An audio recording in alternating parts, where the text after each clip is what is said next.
নমস্কার বন্ধুরা, সীমা রান্নাঘরে আবারও সবাইকে স্বাগতম। দেখুন এখানে আমি পেঁয়াজ নিয়েছি, রসুন নিয়েছি, কাঁচা লঙ্কা নিয়েছি, আদা কুচি নিয়েছি, মাংস নিয়েছি। এবার আমি ময়দা নিয়েছি, ময়দাতে তেল আর পরিমাণ মতো নুন দিয়ে ভালো করে মাখিয়ে নেব। আজকে আমি মোমো বানাবো, আপনাদেরকে মোমো বানিয়ে দেখাবো। আমার চ্যানেলে আগেও মোমো বানানো ভিডিও আপলোড আছে, যে যে দেখেননি দেখে আসতে পারেন। দেখুন আমি ডোটা এরকমভাবে বানিয়ে নিলাম।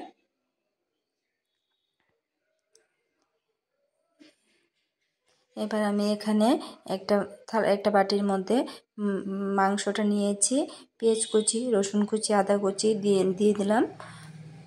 জালটা আপনাদের অনুসারে দেবেন, যে যেরকম ঝাল খায়। মাখিয়ে ওপর থেকে ধনেপাতা দিয়ে দেব। ধনেপাতা দিয়ে পরিমাণ মতো নুন, পরিমাণ মতো তেল দিয়ে দেব। কাঁচা লঙ্কাটা আমি কমিয়ে দিলাম, কারণ আমার বাচ্চা খাবে, তার জন্য। ভালো লাগলে অবশ্যই আমার চ্যানেলটাকে সাবস্ক্রাইব করে দেবেন। যারা যারা করে দিয়েছেন তাদেরকে অসংখ্য ধন্যবাদ। এবার আমি ভালো করে ডোটা হাতের সাহায্যে মেখে নেব। মেখে কিছুক্ষণ সময় রেস্ট দিয়ে দেব।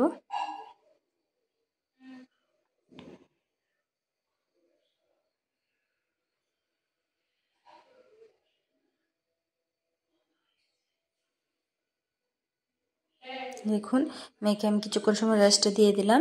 এবার আমি কিছু লেচি কেটে নেব।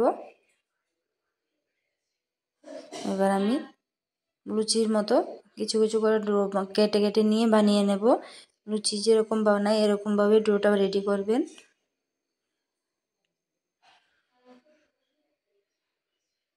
আমি এখানে একটাই দেখালাম।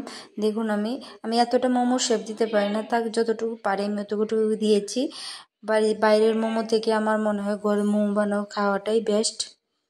তাই আমি এরকমভাবে প্রায় সময় মোমো বানিয়ে খাই, আর আপনাদের সাথে রেসিপিটা শেয়ার করার চেষ্টা করলাম।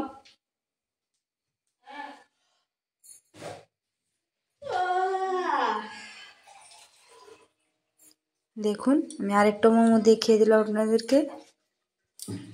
দিয়ে আমার সব মোমোগুলো রেডি হয়ে গেছে।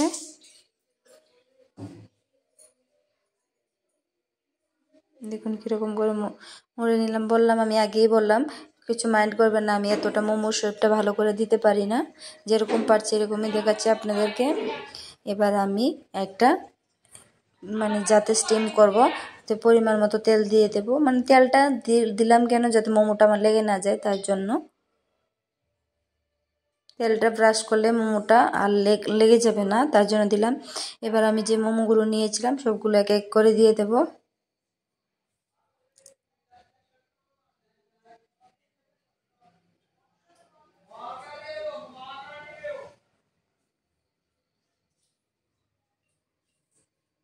এবার আমি সবগুলো মোমো দিয়ে দিলাম। দেখুন মোমোটা আমার প্রায় হয়ে গেল। এবার আমি কড়াইতে তেল দিয়ে দেব। তেল দিয়ে মোমোগুলো ভালো করে ভেজে নেব। দেন হয়ে গেল আমার ফ্রাই মোমো। কীরকম লাগছে অবশ্যই জানাবেন। ভালো লাগলে অবশ্যই আমার চ্যানেলটাকে সাবস্ক্রাইব করে দেবেন, আমার পাশে থাকবেন, আমাকে আরও উৎসাহিত করবেন। এইভাবে আমার পাশে থাকার জন্য আপনাদেরকে অসংখ্য ধন্যবাদ। আমাকে উৎসাহিত করবেন আবার নতুন নতুন ভিডিও আপলোড করার জন্য। দেখুন এটা নিচটা একটু ভেঙে গেছে, কিছু মনে করবেন না।